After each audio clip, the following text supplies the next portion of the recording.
સૌના ચરણોમાં વંદન રાખી અને આમ આદમી પાર્ટી તરફથી અમારી વાત રાખવા આવ્યા છે। ત્યારે અહીંયા એ પવિત્ર ભૂમિ ઉપર આપણે બેઠા છીએ જ્યાં વિંજાતા હતા ભગવાન દ્વારિકાધીશની આ ધરતી છે, પાવન ધરતી છે। એ પાવન ધરતી ઉપર અહીં તમારા ચોરામાં આપણે જે આયોજન કર્યું છે એ આયોજનમાં આમ આદમી પાર્ટીના જિલ્લા પ્રમુખ શ્રી પરબતભાઈ બાપોદરા સાહેબ, જિલ્લા મહામંત્રી શ્રી હિતેશભાઈ મોઢવાડિયા સાહેબ, કુતિયાણા અને રાણાવાવ વિધાનસભાના પ્રભારી શ્રી મેરુભાઈ વડોદરા સાહેબ, તાલુકા પ્રમુખ શ્રી દેવાભાઈ મોઢવાડિયા સાહેબ, તેમની સાથે અમારી માતૃશક્તિ અને બહેન જેવી શક્તિ બની અને સતત અમારી સાથે રહેતા લીલુબેન ભૂતિયા સાહેબ, નૂતનબેન ગોકાણી સાહેબ, તેમની સાથે અમારા પોરબંદર આમ આદમી પાર્ટી જિલ્લા મહિલા વિંગના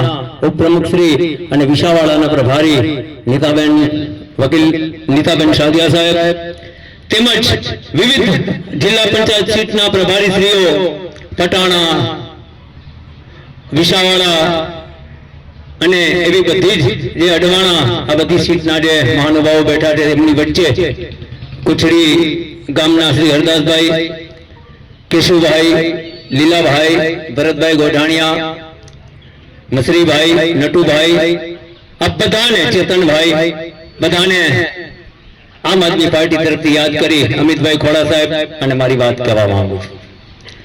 મિત્રો, આજથી 2 મહિના પહેલા થોડી વાર મને સમય આપજો। આજથી 2 મહિના પહેલા અમારા જિલ્લા પ્રમુખ શ્રી પરબતભાઈ બાપોદરા સાહેબ પાસે એક એવી રજૂઆત આવી કે લોકો હિતેશભાઈ મોઢવાડિયાને સાંભળવા માંગે છે અને મળવા માંગે છે।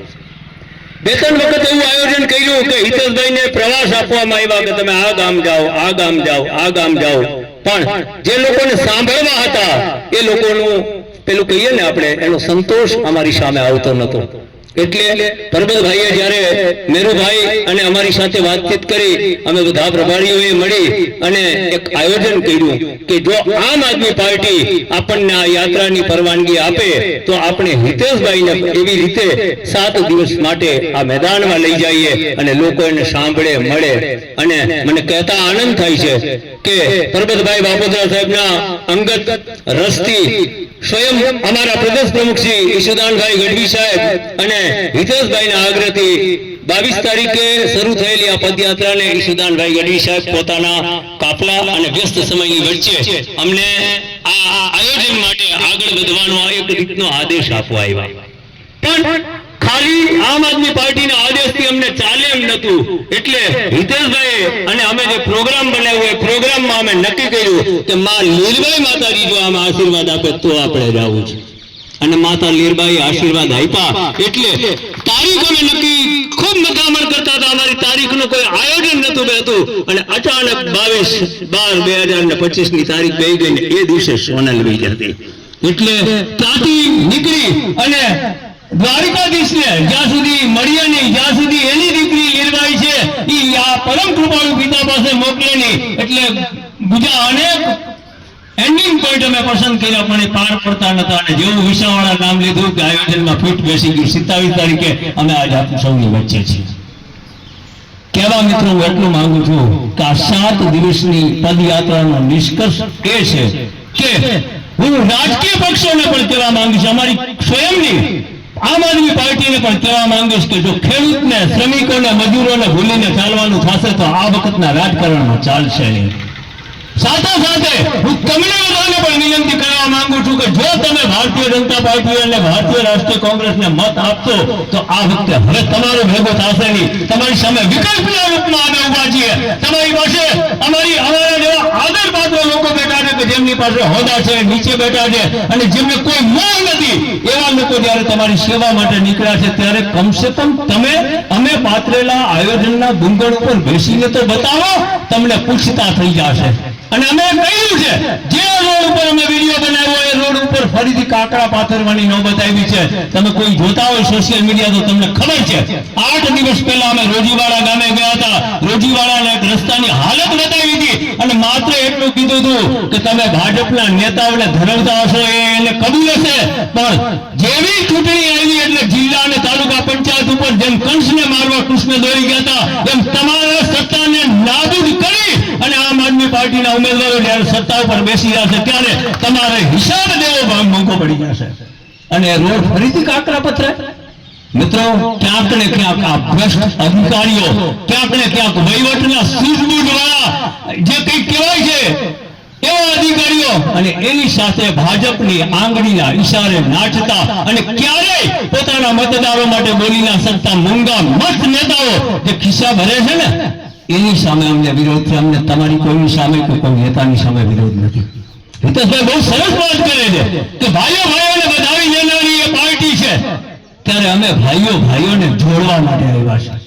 એટલે તમારે બીજું કાંઈ ના કરતા, તમારે માત્ર એક કામ કરવાનું છે કે આ ભારતીય જનતા પાર્ટીના નેતાઓની રાત્રે ઊંઘ હરામ કરી શકે એવું કોઈ હોય તો પીળો ખેસ ધારણ કરનારો આમ આદમી પાર્ટીનો કાર્યકર્તા હશે, પછી કોઈ પણ હોય. અને એનાથી એની ઊંઘ બગડે પણ છે.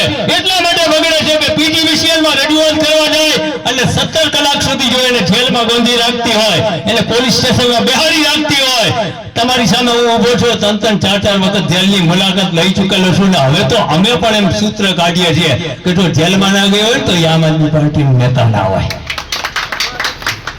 આ લોકો એ રીતે સત્તા કરવા માંગે છે ને બસ એનો અમને વિરોધ છે. અને બહુ વિશ્વાસથી તમને કહેવા માંગુ છું, વધારે તો સમય નહીં લઈએ પણ બહુ વિશ્વાસથી કહેવા માંગુ છું કે જિલ્લા, તાલુકા પંચાયત અને મહાનગરપાલિકાની ચૂંટણીમાં આમ આદમી પાર્ટી સત્તા પક્ષે બેસવા જઈ રહી છે અને આને તાળીઓથી આજે વધાવી લેજો અને તે દિવસે તમારે વધાવવી પડશે.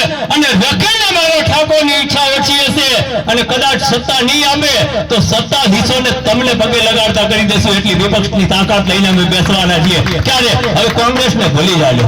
અને હું તો કહું છું, તમે વારંવાર હિતેશભાઈ કહે છે, હું એને આ મંચ ઉપરથી રજૂઆત કરું છું, એ ઘણી વાર કહે છે કે વિરોધ પક્ષની જરૂર છે. વિરોધ પક્ષની જરૂર છે પણ એમાં ભાજપની જરૂર છે. હિતેશભાઈ, આપણે સત્તાની જરૂર છે અને આ સત્તા લેવા માટે આપણે જવું છે. વિરોધ પક્ષમાં ભાજપ બેસે એને ફાવે છે. 30 વર્ષ સત્તા આપી એને ઉહેડવા સિવાય બીજું કોઈ કામ નથી કર્યું. એટલે ઉહેડનારા નેતાઓને પછી ચાહે વિસાવાડા હોય, ચાહે ઓળગાવ હોય, ચાહે કુતિયાણા હોય કે ચાહે ગુજરાતનું કોઈ પણ સ્ટેશન હોય, કોઈ પણ જિલ્લો હોય, કોઈ પણ તાલુકો હોય, એને હું કહેવા માંગુ છું વિનમ્રતાથી કે આમ આદમી પાર્ટી તમે જે વિચારો છો એનાથી પણ એક સ્ટેપ આગળથી વિચારીને ચાલી રહી છે. ત્યારે આવી જાજો રણબંકાઓ થઈને ચૂંટણી મેદાનમાં, તમને બતાવી દેશું કેટલો દમ લઈને નીકળ્યા હતા. આ તકે હિતેશભાઈ મોઢવાડિયાનો ખૂબ ખૂબ આભાર માનું છું કે એમણે 7 દિવસ આમ આદમી પાર્ટી માટે આપ્યા. પાર્ટીના તો છે પણ એને સમય કાઢીને આપ્યો કે લોકોની વચ્ચે હું જાય. એવી જ રીતે થોડા દિવસોમાં પોરબંદરમાં પણ જે યાત્રા નીકળવાની છે એમાં પણ હું આગ્રહ કરીશ કે જે લોકોને જવાબદારી સોંપવામાં આવે એ લોકો એને સરસ રીતે નિભાવે. આ તકે આપ સૌના ચરણોમાં પુનઃ એક વખત વંદન કરું છું અને આપણે સૌ એક સાથે ભારત માતાની જય બોલાવશું અને પછી આપણી વાતને પૂરી કરશું. ભારત માતા